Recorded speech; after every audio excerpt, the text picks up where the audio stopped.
हमें समय को 2 से गुना करना है और दर को 2 से भाग करना है। क्यों? क्योंकि हम साल में 2 बार ब्याज दे रहे हैं, इसलिए समय को 2 से गुना करेंगे और 2 बार देंगे तो दर को 2 बराबर भाग में बांटेंगे, इसलिए इसको हम 2 से भाग कर लेते हैं। यदि मूलधन 3000, समय 1.1/2 वर्ष, दर 5% हो तो सीखेंगे मिश्रधन निकालना, जबकि ब्याज से कैसा संयोजित हो रहा है? अर्धवार्षिक संयोजित होता है।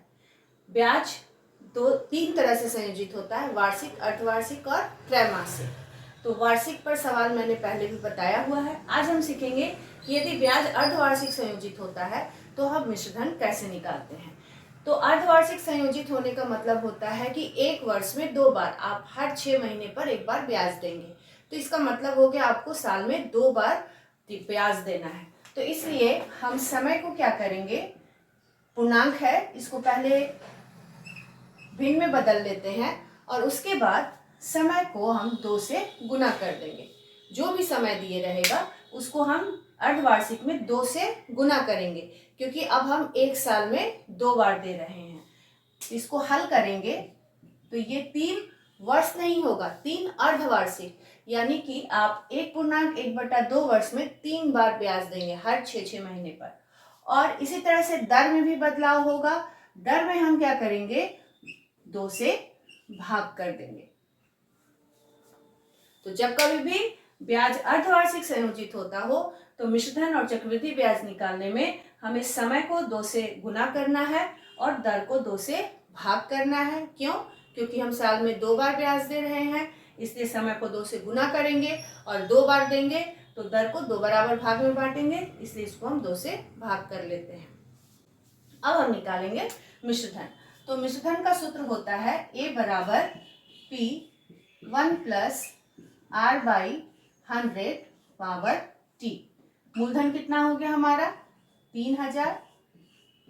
एक जोड़ दर है 5/2। तो जब दर भिन्न के रूप में हो तो जो उसका हर है उसे हम 100 के साथ गुना करके लिखते हैं और समय है 3000। यहाँ हम इसको हल कर लेंगे, 5 एकम 5 और 5 से 100 20 बार में कटेगा, तो 1 जोड़ 1/40 घात 3। 3000 यहाँ 1 हो जाएगा नीचे और 1 और 40 का लसा 40। 1 से 40 को भाग करेंगे 40 और 40 एकम 40। 40 को 40 से भाग करेंगे 1 का घात 3 बराबर 3000 गुना 41/40 जोड़ 1 41, 41/40 का घात 3। 3000 गुना 41/40, 41/40, 41/40। यहाँ 41/40 का घात 3 है तो उसको हम 3 बार गुना करके लिखे। अब हम हल करेंगे तो एक 0 कट गया, दूसरा 0 कट गया, तीसरा 0 कट गया। अब यहाँ कुछ भी हल होने वाला नहीं है, तो अब हम क्या करेंगे कि 3, 41, 41 और 41 को गुना करेंगे और नीचे हर में बच गया 4 गुना 4 गुना 4 गुना करेंगे और फिर इन चारों को जब हम गुना करेंगे तो हमारा गुना करके आएगा 206,763 और 4 को जब 3 बार गुना करेंगे तो 4 चौके 16, चौके 64। अब हम 64 से इसमें भाग करेंगे। जब हम भाग करेंगे तो आएगा हमारा 3230.671।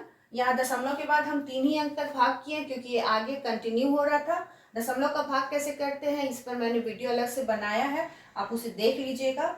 हम यहाँ जब भाग कंटिन्यू होने लगे मिश्रधन के सवाल में तो आपको भाग करना है 3 अंक तक ही और इसका फिर हम करेंगे निकटन, इसको हटाएंगे और राउंड अप करेंगे। तो चूंकि ये 5 से छोटा है तो ये ऐसे ही हट जाएगा। अगर यहाँ 1 के जगह पर कोई ऐसी संख्या होती जो 5 या 5 से बड़ा होता तो इसके आगे साथ में हम 1 जोड़ कर हटाते। तो चूंकि ये 5 से कम है तो हम फाइनली लेंगे A बराबर 3230.67 हमारा हो गया मिश्रधन। अब हमें निकालना है CI। तो CI का सूत्र होता है CI बराबर A - P। तो मिश्रधन हमारा निकला 3230.67 माइनस मूलधन है हमारा 3000। अब फिर हम इसे समान दशमलव में बदलेंगे। यहाँ दशमलव के बाद 2 अंक है तो यहाँ भी हम दशमलव देकर लेंगे 2 जीरो और घटा के हमारा आएगा 230.67। तो मिश्रधन हुआ 3230.67 और चक्रवृद्धि ब्याज हुआ 230.67। दशमलव का भाग, जोड़, घटाव इस सबसे संबंधित वीडियो चैनल पर है। अगर आपको दिक्कत हो तो आप जाकर वहां जरूर सीख सकते हैं।